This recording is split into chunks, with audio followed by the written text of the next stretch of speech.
Bonsoir les enfants et bienvenue sur Histoire pour enfants à écouter. Aujourd'hui, je vais vous raconter l'histoire de Léo et le secret des pyramides. Installe-toi bien confortablement, l'histoire va commencer.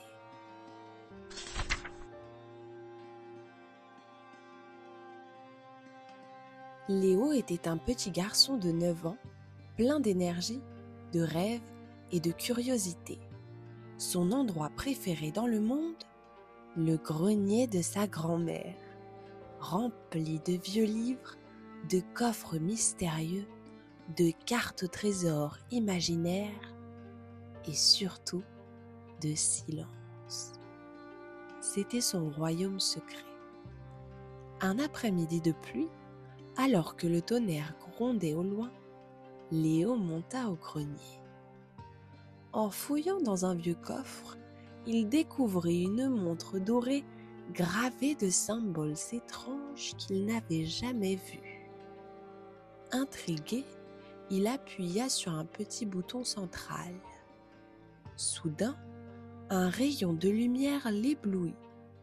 Le sol disparut sous ses pieds et un grand tourbillon doré l'entraîna à toute vitesse.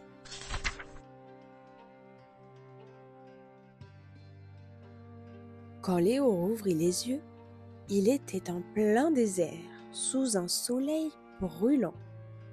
À l'horizon, il aperçut 3 immenses pyramides et autour de lui, des hommes s'affairaient à tirer d'énormes blocs de pierre.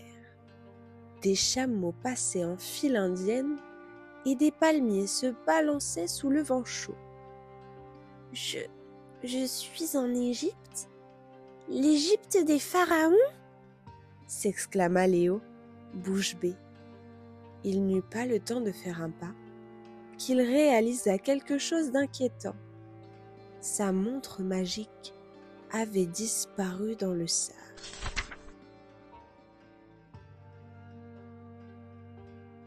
En marchant prudemment, Léo croisa un jeune garçon vêtu d'une tunique blanche.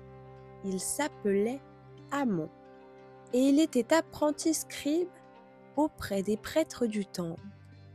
Amon avait appris à lire les hiéroglyphes et à écrire sur des papyrus. « Tu n'es pas d'ici, hein ?» dit-il en le regardant de la tête aux pieds. Léo lui expliqua tout.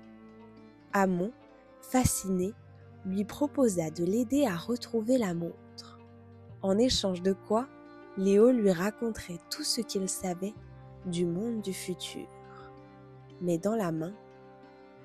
main dans la main, ils partirent à la recherche de la montre.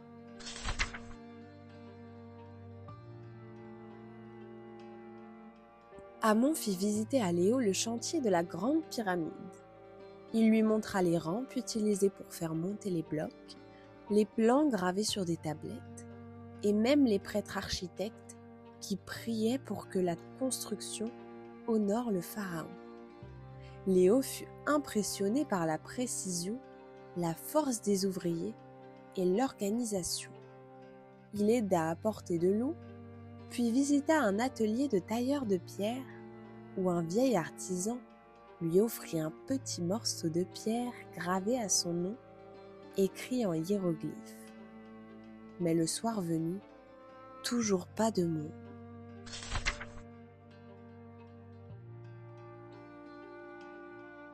Alors qu'il s'apprêtait à rentrer, un chacal noir aux yeux dorés surgit. Il tenait la montre dans la gueule. « C'est Anubis ?» chuchota Amon, impressionné. Le chacal s'enfuit dans les ruelles d'un village proche et les 2 garçons le poursuivirent à travers des étals de fruits, des ateliers de potiers, des barques sur le Nil et finalement, le chacal disparut dans un temple abandonné, caché dans une palmeraie.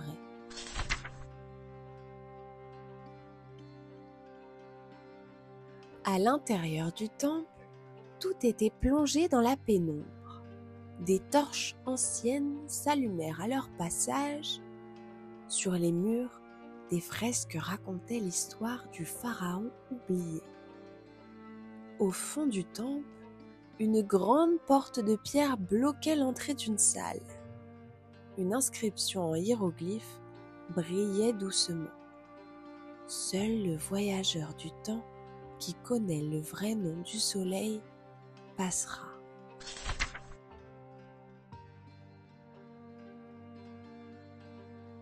Léo fronça les sourcils. Il se souvenait de ses lectures. Le nom du soleil? Ré, le dieu Ré. À peine eut-il prononcé le mot que la porte s'ouvrit lentement dans un grondement. Dans la salle, le chacal les attendait, assis calmement au centre. Il lâcha la montre sur un coussin de pierre et disparut dans un nuage de sable. Léo récupéra la montre, son cœur battant à toute vitesse.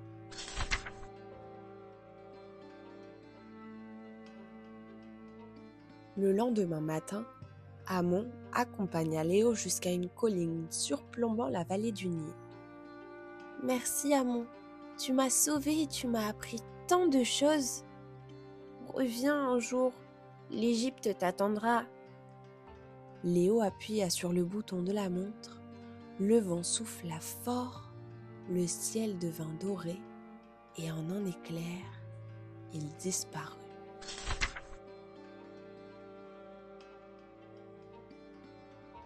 Léo se retrouva dans le grenier de sa grand-mère comme s'il n'était jamais parti. Pourtant, dans sa poche, il trouva le morceau de pierre gravé à son nom, preuve que tout était bien réel.